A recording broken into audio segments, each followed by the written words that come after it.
కామారెడ్డికి వెళదాం. అక్కడ high tension వాతావరణం కంటిన్యూ అవుతోంది. బీజేపీ ఎమ్మెల్యే కేవీఆర్, కాంగ్రెస్ నేత షబ్బీర్ సవాళ్లతో అక్కడ వాతావరణం వేడెక్కిపోయింది. ఎమ్మెల్యే వెంకటరమణారెడ్డి క్యాంప్ ఆఫీస్ దగ్గర అయితే తీవ్ర ఉద్రిక్త వాతావరణాన్ని మనం చూస్తున్నాం. కాంగ్రెస్ మాజీ సర్పంచ్ మహేందర్ రెడ్డి రావడంతో బీజేపీ దాడికి సిద్ధపడింది. కారు అద్దాలు ధ్వంసం చేసింది.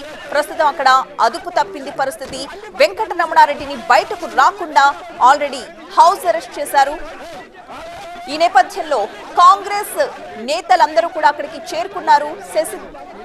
శిశు మందిర్ సమీపానికి చేరుకోవడానికి ప్రయత్నించిన కొంతమంది కాంగ్రెస్ నేతల్ని ఇప్పటికే అరెస్ట్ చేసి వెహికల్ కూడా ఎక్కించారు పోలీసులు. ఈ నేపథ్యంలోనే కాంగ్రెస్ మాజీ సర్పంచ్ మహేందర్ రెడ్డి రావడంతో బీజేపీ శ్రేణులు ఆయన వచ్చిన కారు పైన దాడికి పాల్పడ్డాయి. కారు అద్దాలని ధ్వంసం చేశాయి. దాంతో పరిస్థితి అదుపు తప్పిపోయింది. ఆ కారుని వాళ్ళు కింద పడేసి విధ్వంసాన్ని సృష్టిస్తున్న దృశ్యాలు ప్రస్తుతం మనం చూస్తున్నాం. భారీ సంఖ్యలో అక్కడ పోలీసులు మోహరించి ఉన్నారు. ఎంత కంట్రోల్ చేస్తున్నప్పటికీ కూడా అక్కడ పరిస్థితి కంట్రోల్ అవ్వలేదు. వెంకటరమణారెడ్డిని ముందుగానే బయటకు రాకుండా హౌస్ అరెస్ట్ చేశారు. అసలు షబ్బీర్ అలీ అయితే లోకల్లోనే లేరు. కానీ కాంగ్రెస్ బీజేపీ శ్రేణులు అందరూ కూడా అక్కడికి చేరుకోవడంతో అక్కడ ఉద్రిక్త వాతావరణం తలెత్తింది.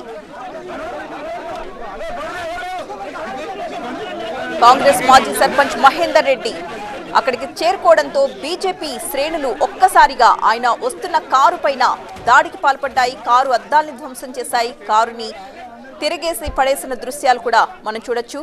దీంతో హై టెన్షన్ వాతావరణం కొనసాగుతోంది కామారెడ్డిలో.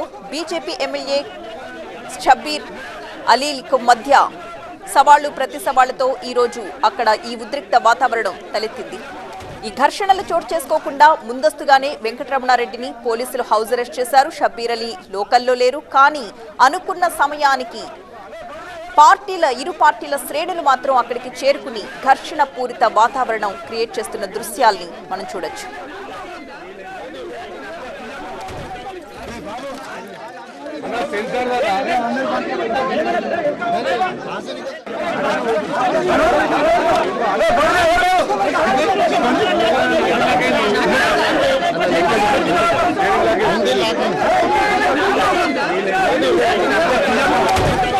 బాబు